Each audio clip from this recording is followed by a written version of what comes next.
Cmac is out of prison. Cmac is out of prison, out of jail, and he decided to jump over onto Lush World's channel and have a sit down and describe his infamous fight with JAP5, the rapper who's also currently in jail. And it's a funny account because you very rarely do you get guys like Cmac being so honest and upfront about losing a fight.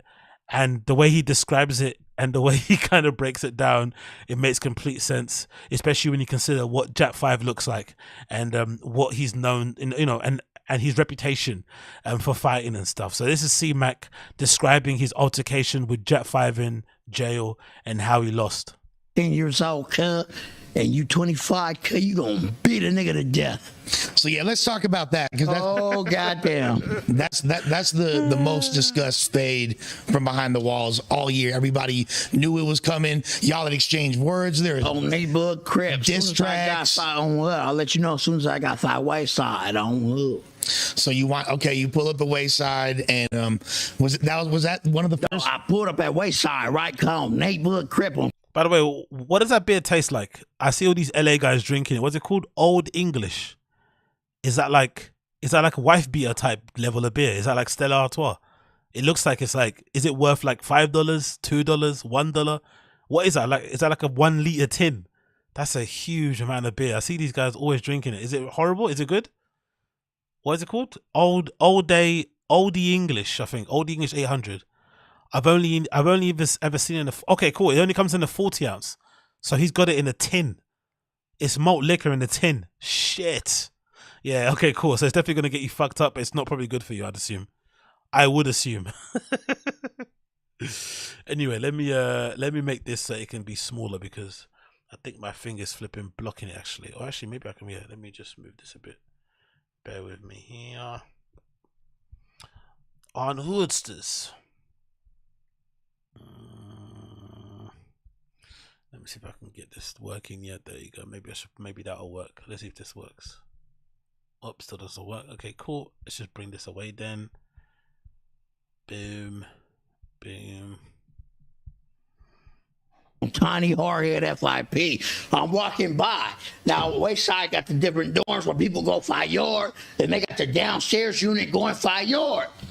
It's Jap in the window. He see me. He look. I look. I'm not thinking nuts uppercut, because it just looked like a swole, like mixed like Asian type of black nigga on hoods. I'm just looking, and then I realized when I it's $1.99. Holy shit! And it tastes like pure shit, according to Coiler. Big out Coiler. Fucking hell.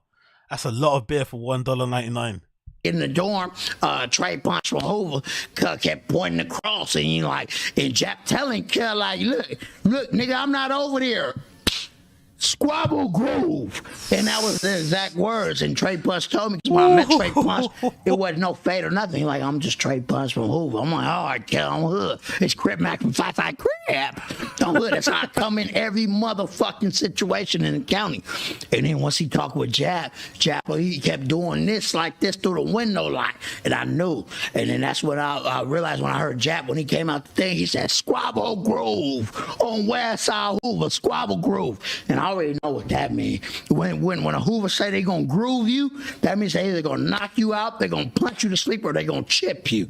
So, I don't know if you know many Hoovers, but if they ever tell you that, just call Lupe and myself. We're gonna make sure you all right.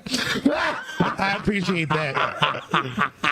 All Hood. So then the fight happens. On Hustis, I go out, fight a yard. You fight me on Hustis, then Cub come. So when I'm out there, on Hustis, I come out my shirt. I'm waiting for Cub come, and I realized that Cub had proper training. Cause he stretched. He stretched. He stretched. Oh, he stretched.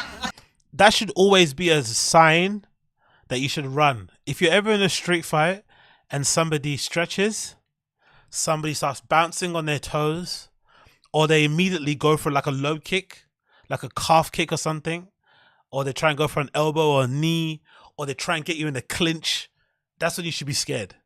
Because usually, you know, people that can't fight, they got their hands down, they're just trying to make you flinch and shit. They're going for fucking Deontay Wilder level haymakers.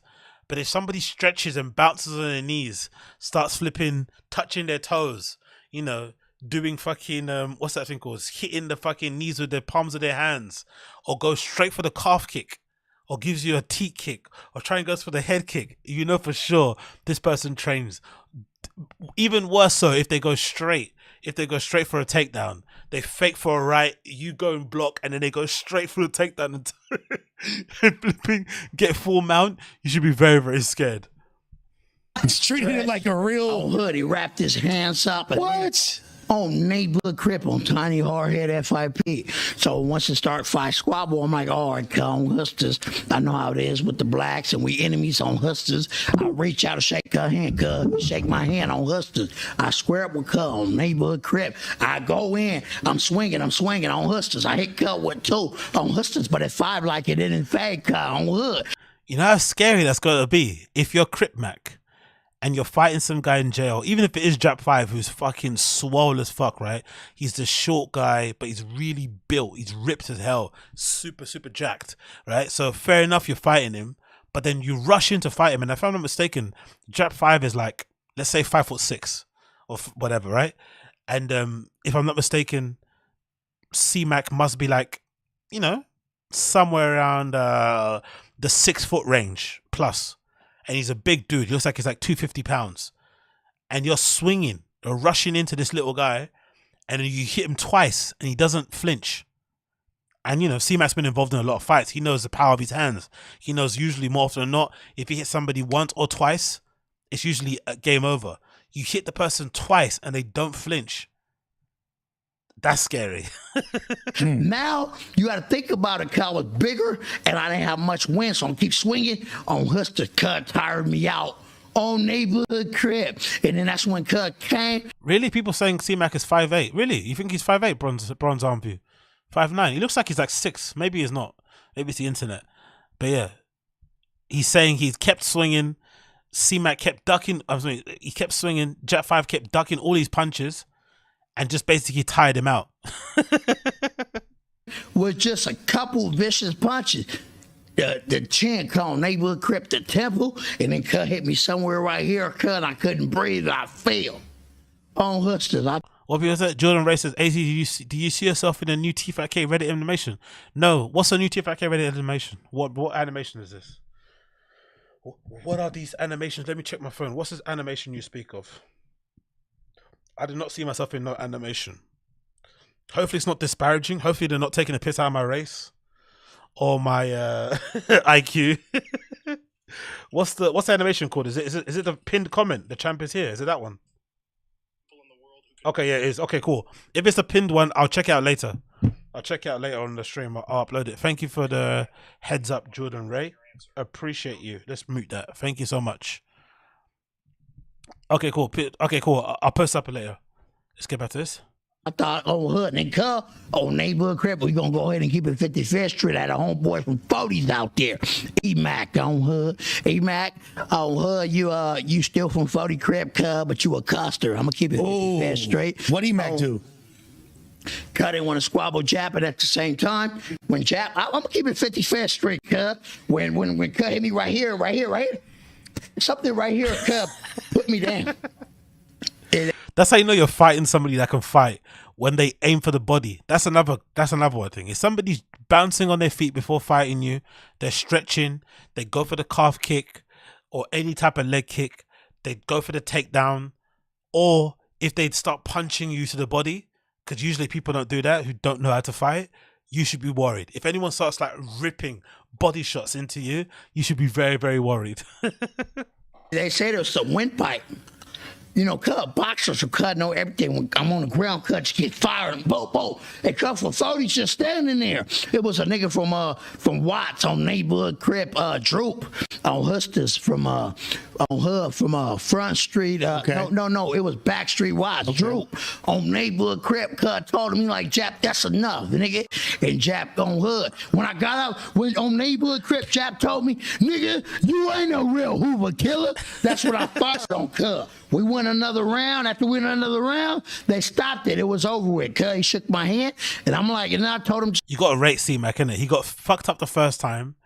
Then JAP5 told him you're not no Hoover killer because of his fucking tattoo, right? Infamous tattoo on his forehead. Then he went another round and still got fucked up. So you gained extra respect. So if you're willing to get fucked up, you can get your respect in the streets. I'm so happy I'm a civilian. I'm so happy I'm a law-abiding civilian, because this life sounds fucking terrible. Just like this, like he probably said in another interview. I said, "Cut, you hit hard as fuck." Oh, neighborhood Crip, I said that. And he showed me his golden glove boxing shit on his leg. Cuz a fucking boxer. That's fucked up, innit? But that's a really smart thing to do. If I was from the streets, that's something I would never tell anybody. I would keep it off socials as well. You know, a lot of people, like, when they start doing like Muay Thai, when they start doing MMA, when they start boxing, they're fucking posting pictures of themselves on mitts all the time on Instagram. If that was me and I was training heavily, I wouldn't post jack shit. I'd just be living my life, posting what I'd like to post, fucking around, having a good time, shit posting and shit. But I wouldn't be posting any clips of myself doing any kind of training when it comes to martial arts or self-defense, whatever. I wouldn't do it. Just so, in case if somebody does try you, you can actually surprise them by giving them a beating they'd never, ever, ever imagine they would get. That must be so satisfying. They don't know you can actually fight. They just think you're strong and you're this like big guy. Okay, cool. You might have some strength in you, but they don't know you actually know what you're doing, and you're calm. You're collected. You know what I mean? You're not panicking. Your heart rate's not going crazy high. You know exactly what to do to flip and put this guy or girl down. I would love that. That's actually a clever thing to do, JAP5. He kept that one really, really close to his chest, because I've seen a lot of JAP5 interviews and I've never heard him mention about his fucking golden gloves fucking training or being a legit boxer. I've never heard him mention that, to be honest. Oh, neighborhood Crip. They knew Cuz was gonna fuck me up. They just wanted to see it on hood. But you got size on him though too, huh? I do though, Cuz, but when Cuz like 5'6", like my size, all muscle though. On hood. Right. He's shorter, but he's Oh, wow. So what? Cmac isn't shit. What Crip Mac isn't fucking 6 foot. I always assumed he was really tall. So he's maybe 5'6", 5'8". He looks really massive on fucking YouTube and shit, doesn't he? God almighty. I must look like an animal then compared to him, doesn't it? Jesus. Mama Bear would say he looked like a pit bull when she seen him. He looked like a pit bull. Okay, that was a crazy story Mama Bear told me, actually. It's real. On Facebook, Crip. Mama Bear was at her spot she was working at. Yeah, in Vegas. On Hustlers. And JAP5 and a couple ladies. Crip. I asked her about it after we squabbled. He said, "Yeah, I know moms on hood. Yeah, it was him and his homegirl," he said. On Neighborhood Crip, that's real. That's cool that he was respectful, though, because Mama Bear don't have nothing to do with this shit. Yeah, real talk. On Hustlers. And guess what? Y'all have it. Little Crip Mac, my big homie, is more like Jap's uncle, something like that. Cuz I used to cut her hair when Cuz was a kid and all that. Cuz talk a lot, and Jap speak highly on my big homeboy, Little Crip Mac. He call him Uncle Mac on hood. So yeah, there you go. The fight happened. Crip Mac held his own, even though he got beaten up twice, and essentially gained the respect of everybody, because he got, he showed he had heart. He showed he stood for something. But God almighty, man, that sounds fucking horrifying. I'm not gonna lie. This guy you have beef with on the streets all this time, and then you bump into him in fucking jail, and the first thing he does is squabble groove. Do you know what I mean? He lets you know through the fucking little window in his jail cell that he wants to scrap straight away. You're just there thinking, you're there eating your fucking little yogurt. And this guy wants to jump on you. Oh, mate. I've never been more happier to be a regular civilian. I've never been more happy to be a regular civilian.